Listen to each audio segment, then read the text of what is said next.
कृष्णा। तो आज का टॉपिक है, अभी इस वक्त कोई आपके बारे में क्या सोच रहा है। हम चुन रहे हैं यहाँ पे कुछ ऑब्जेक्ट और हमने यहाँ पे लिए हैं 3। ठीक है, 2 है ओरेकल, 1 है टैरो और मेरी कैट यहाँ पे आ चुकी है रीडिंग के लिए एज यू कैन सी। तो सबसे पहले हम करते हैं टैरो का चुनाव, देखते हैं हमें यहाँ पे क्या कार्ड्स मिलते हैं। लाइट को करते हैं ऑन। ओके चलो, पहला जो कार्ड मिला है as you can see the moon. ठीक है, मैं इसे रखता हूँ यहाँ पे। ओके, सेकेंड कार्ड जो आ चुका है वो है द एम्परर। थर्ड जो कार्ड हमें मिला है वो है यहाँ पे एस ऑफ सॉर्ड्स।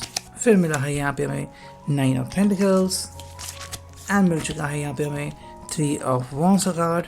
ठीक है, सो 1 2 3 4 5 और एक और कार्ड चुनते हैं जो क्या आ चुका है द हैंगमैन। ठीक है, तो मैं यहाँ पे कार्ड्स रखता हूँ। अगर हम बात करते हैं यहाँ पे मेजर अरकाना की, तो बेसिकली हमें 3 मेजर अरकाना देखने को मिले हैं। देखो, शुरुआत हो चुकी है मून यानी कि पाइसिस से, उसके बाद emperor Aries, S of swords Gemini Libra Aquarius, 9 of pentacles Taurus Virgo Capricorn, 3 of wands Aries Leo Sagittarius. शुरुआत हो चुकी है द मून से। देखो, ये पर्सन सोच बहुत रहा है। ठीक है, एंड हम कह सकते हैं कि इस पर्सन के मन में बहुत सारी चीज़ें चल रही है। कुछ बातें जो कि अनएक्सप्लेन्ड है, कुछ बातें जो कि एक्सप्लेन है, और इसको नहीं पता कि इसको जवाब कब और कैसे मिल जाएंगे। So that is something which is happening in this persons mind. देखो, इसके लिए ना जवाब बहुत मैटर करते हैं, लेकिन अगर आप इस चंद्रमा को ध्यान से देखोगे तो यहाँ पे हमें 2 इमेजेस दिखती है। अगर यूं ही देखा तो एक ही चेहरा दिखता है, अगर ध्यान से देखा तो 2 चेहरे दिखते हैं। हाँ, इस पर्सन के माइंड में कहीं ना कहीं आप हो, और यही बात ये पर्सन कह रहा है कि मेरे लिए आप बहुत इम्पोर्टेंट हो।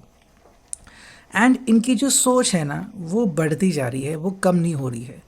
इनकी एंग्जाइटी बढ़ती जा रही है, और आपसे कैसे और कब कनेक्ट होंगे इसी एक ख्याल से पर्सन जो है वो थोड़ा सा अपना दमखम लूज़ कर रहा है। देखो, इसके लिए आपसे कनेक्ट करना ही उसकी प्रायोरिटी है। ठीक है, अब कितने जल्दी आप उससे कनेक्ट करते हो ये कम्प्लीटली आपके ऊपर डिपेंडेंट है। अच्छा, क्या सिर्फ यही एक कारण है? नहीं, हमें दिख रहा है एम्परर एरीज। कहीं ना कहीं ये फादरली फिगर का कार्ड हो सकता है, या तो इनके फादर या तो आपके फादर, या फिर कोई ऐसी व्यक्ति जो कि आप दोनों के ऊपर होल्ड रखती है। ऐसी व्यक्ति शायद आप दोनों को मिलने नहीं दे रही है, या फिर उनके ओपिनियन आपके ओपिनियन से अलग है, जिसके कारण शायद आपने अपना डिसीजन थोड़ा सा शायद बदल दिया है। इसी बात का इस पर्सन को थोड़ा सा गम या दुख हो रहा है, और आई थिंक ये हिम्मत जुटा नहीं पा रहा है कि भाई मैं इस पर्सन से बात करूं। नहीं, ये ऐसे पर्सन से बात नहीं करना चाहता और ना ही कर सकता है। यहाँ पे इसकी प्रॉब्लम आ रही है। ठीक है, तो अगर आपको लग रहा है कि ये पर्सन आगे क्यों नहीं बढ़ रहा, तो उसका एक सिंपल रीज़न है कि ये इस पर्सन से लड़ झगड़ नहीं सकता, इसके पास उतना दमखम नहीं बचा है। अगर हम बात करते हैं एस ऑफ सॉर्ड्स की, तो जैसे आपको यहाँ पे दिख रहा है कि एक चिड़िया बैठी है। सिंपल यहाँ पे पर्सन कह रहा है कि भाई मुझे तुमसे बात करनी है, और मुझे, आपने अगर देखा होगा तो यहाँ पे सॉर्ड के ऊपर एक क्राउन बना है ना। तो यहाँ पे क्राउन चक्र जो है, यानी कि भाई जो बातें जो है वो एक्सचेंज करनी इनके लिए काफ़ी इम्पोर्टेंट है। तो जितने जल्दी बातें एक्सचेंज होंगी या फिर ये आपसे बात करेंगे, और यहाँ पे क्या है ना, रात का वक्त है, आधी रात, तो आप कह सकते हो कि अगर आप दोनों जगह हो तो बातचीत कर पाओगे। अगर सिर्फ एक पर्सन जगह है या फिर सिर्फ वन साइडेड कम्युनिकेशन हो रहा है, तो शायद सिर्फ वन साइडेड मैसेजेस ही आपको देखने को और पढ़ने को मिल सकते हैं। 9 ऑफ पेंटिकल्स या हमें नेक्स्ट कार्ड मिला है। सिंपल सा कार्ड है। देखो, यहाँ पे इनकी इच्छाएं पूरी हो तो रही है, बट यहाँ पे थोड़ी सी एंग्जाइटी है इस पर्सन को कि जो मैंने चाहा क्या मुझे मिलेगा और कब मिलेगा। मतलब मान लो इनको लगता है कि शायद कोई है जो इंटरफेयर करेगा, जो मेडलिंग करेगा, बीच में आएगा और आप दोनों को मिलाएगा, हो सकता है। बट ये कब होगा ये एग्जैक्टली उनको नहीं पता। तो आशाएं है इनकी, और इस आशा के चलते ही ये पर्सन जो है वो कह रहा है कि भाई सब कुछ बढ़िया हो जाएगा। अगर हम देखते हैं नेक्स्ट कार्ड, तो यहाँ पे है 3 ऑफ वॉन्ड्स की एनर्जी। देखो ये पर्सन वेट कर रहा है उस मोमेंटम का कि जब आप दोनों साथ में आ जाए, है ना। तो अगर आपको लग रहा है कि भाई हम दोनों साथ में कब आएंगे, ये पर्सन भी उसकी प्रतीक्षा कर रहा है कि जल्द जल्द से जल्द ये मोमेंट आप दोनों की ज़िंदगी में आ जाए। लेकिन ये कब आएगा ये उनको एग्जैक्टली नहीं पता।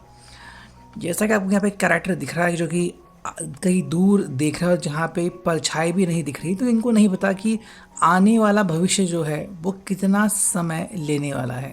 यहाँ पे मुझे कहीं ना कहीं 6 नंबर कनेक्ट हो रहा है, 6 हफ्ते 6 महीने भी हो सकते हैं जिसके लिए टाइम लगने वाला है। अगर हम देखते हैं फाइनल कार्ड जो कि है दी हैंगमैन। देखो यहाँ पे इस पर्सन के लिए ना अपनी जो इच्छाएं हैं उनको संवरना, उनको संवार के रखना बहुत मुश्किल हो रहा है। मतलब अगर आप उनको कह रहे हो कि भाई थाम लो अपनी सांसें एंड जल्दबाजी मत करो, सब कुछ बढ़िया हो जाएगा, तुम बस थोड़ा सा वेट करो, तो ये पर्सन वेट नहीं कर पा रहा है। ना ही ये पर्सन आगे बढ़ रहा है, ना ही ये पर्सन को लग रहा है कि मैं कहीं एक जगह पे अटका रहूं। तो इसके पास चॉइसेस कहे तो है भी, कहे तो नहीं भी। The person doesn't know what to do exactly. अगर हम देखते हैं यहाँ पे हमें मूनोलॉजी से क्या कार्ड मिलता है, इमोशंस आर रनिंग हाई। देखो इस पर्सन के लिए ना इसके जो इमोशंस हैं उसको कंट्रोल करना काफ़ी दिक्कत वाला काम है। अगर आप कह भी रहे हो ना कि कोई बात नहीं, हम सब लोग बढ़िया से काम करेंगे एंड सारी फैमिली मिल जाएगी वगैरह वगैरह, लेकिन ये होगा कब ये उनको नहीं पता। अगर ये अपने जॉब के सिलसिले में कहीं बाहर जा रहे हैं तो वो काफ़ी ज़्यादा मिस कर रहे हैं कि भाई आपसे ये दूर नहीं रह पाते, तो ये चीज़ें उनको काफ़ी ज़्यादा तकलीफ़ दे रही हैं। सेकेंड अगर हम कार्ड देखते हैं तो यहाँ पे आ चुका है टाइम फॉर हीलिंग। देखो कई बार क्या होता है ना कि हीलिंग इज़ वेरी इंपॉर्टेंट, और हीलिंग जो है वो 2 प्रकार से होता है। एक जब आप किसी दुख से गुजरो, और एक जब आपका दुख जो है वो हील हो जाए। तो कहीं ना कहीं यहाँ पे अगर इनको थोड़ा सा दुख मिल भी रहा है ना, तो ये इनके लिए हीलिंग का काम कर रहा है, और ये उनके लिए काफ़ी बढ़िया है, आपके लिए भी। कि अगर ज़िंदगी में कभी ऐसा मोड़ आता है जब आपकी परीक्षा ली जाती है, तो ये एक टाइम होगा हीलिंग के लिए। थर्ड अगर हम कार्ड देखते हैं तो ये आ चुका है वर्क थ्रू योर फियर्स। मतलब अपने डर का सामना करो, अपना जो भी डर है उससे आगे निकल जाओ। मुझे डर है इसलिए मैं आगे नहीं बढ़ पा रहा, मैं कुछ कह नहीं पा रहा, ऐसा मत करो। डर का सामना करो, सब कुछ बढ़िया हो जाएगा। ये सी काफ़ी इम्पोर्टेंट है। और अब देखते हैं फाइनली इस ओरेकल से हमें क्या कार्ड्स मिलते हैं। देखो कुछ कार्ड्स मिले हैं, नो योर इमोशंस। अपने इमोशंस को पहचानो कि आपको क्या लग रहा है। आपको डर लग रहा है, आपको खुशी लग रही है, आपको प्रतीक्षा हो रही है, जो भी है वो बोलो। Provide support. सपोर्ट मिलना काफ़ी इम्पोर्टेंट है। अगर आपको सपोर्ट चाहिए तो इस पर्सन को सपोर्ट करना भी होगा, ठीक है। पेशेंस, जो कि हमने देखा 3 ऑफ वॉन्ड्स आ चुका है, तो patience is very important. And final card है डोंट गिव टू मच। मतलब इतना ज़्यादा अटेंशन भी ना दो कि सामने वाला पर्सन कहे कि तुम मेरी ज़िंदगी में दिक्कत तैयार कर रहे हो। तो ये है अभी के लिए reading. I hope it will resonate.